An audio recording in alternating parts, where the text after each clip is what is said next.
Shalom saudaraku sekalian, kali ini saya ingin menyampaikan renungan berjudul Amanat Agung Tuhan Yesus. Untuk itu silakan subscribe, share, dan like renungan ini. Tuhan memberkati. Yesus mendekati mereka dan berkata, "Kepadaku telah diberikan segala kuasa di surga dan di bumi. Karena itu pergilah, jadikanlah semua bangsa muridku, dan baptislah mereka dalam nama Bapa dan Anak dan Roh Kudus, dan ajarlah mereka melakukan segala sesuatu yang telah kuperintahkan padamu. Dan ketahuilah, aku menyertai kamu senantiasa sampai pada akhir zaman." Matius 28 ayat 18-20. Perintah itu disebut amanat agung Tuhan Yesus, yaitu amanat atau pesan terakhir sebelum dia naik surga. Pesan itu berisikan 3 tugas penting, yaitu 1. Pergi dan jadikan segala bangsa murid Yesus. 2. Baptis mereka dalam nama Bapa, Anak, dan Roh Kudus. Dan yang ketiga, ajarlah mereka melakukan segala perintah Tuhan. Pergilah, artinya bangkit dan bekerjalah. Jangan duduk berdiam diri di rumah tanpa peduli pada orang lain.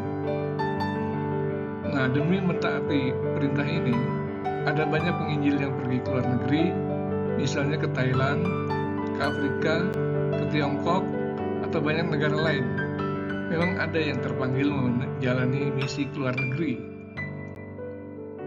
Tetapi tugas misi bisa juga dilaksanakan di sekitar kita, dengan pergi menginjili orang tua, famili, kenalan, tetangga, teman kantor, atau siapa saja di sekitar kita, untuk dijadikan murid Yesus. Para rasul, misalnya Paulus, pergi menginjili kaum non-Yahudi di sepanjang Asia Kecil. Rasul Thomas menginjil ke India. Ada juga para penginjil yang pergi ke seluruh dunia, memberitakan kabar keselamatan. Banyak tokoh penginjil terkenal, seperti Nommensen, penginjil Jerman yang menginjil di tanah Batak. Franciscus Xaverius, penginjil Katolik, memberitakan Injil dari Indonesia sampai ke Jepang. Kiai Sadrak menginjil di tanah Jawa. Sadhu Sundar Singh menjadi penginjil di India. Masih banyak para penginjil dipakai Tuhan memenangkan jiwa. Mereka mempunyai komitmen dalam memberitakan Injil. Hasil penginjilan beribu-ribu bahkan berjuta-juta orang diselamatkan. Ada banyak metode penginjilan.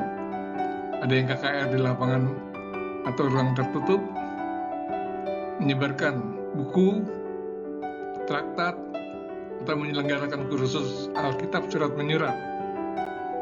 Ada yang membangun sarana sosial seperti sekolah, rumah sakit, panti asuhan, penginjilan dari rumah ke rumah, membuka pos-pos penginjilan melalui media radio, televisi, internet, dan jaringan sosial lainnya.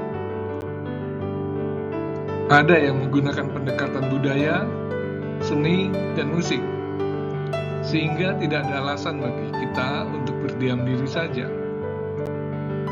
Tapi saya sudah sering memberitakan firman Tuhan, menginjili orang tua, saudara, teman, namun tidak ada satupun yang mau menerima Yesus. Apa yang harus saya lakukan? Apakah berarti saya tidak menghasilkan buah-buah penginjilan?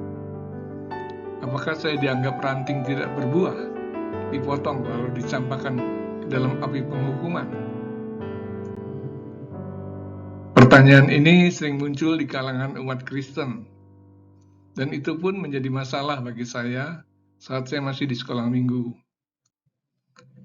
Guru saya berkata, setiap anak harus bawa jiwa untuk Tuhan. Kalau tidak, nanti ditolak Tuhan. Lalu saya ajak teman-teman saya, tapi ternyata mereka menolak karena beragama lain. Saya khawatir sekali. Dalam perumpamaan tentang penabur, dikisahkan ada seorang penabur benih. Sebagian benih jatuh di pinggir jalan, benih itu lalu dimakan burung. Sebagian jatuh di tanah berbatu, tumbuh sebentar, lalu layu dan mati.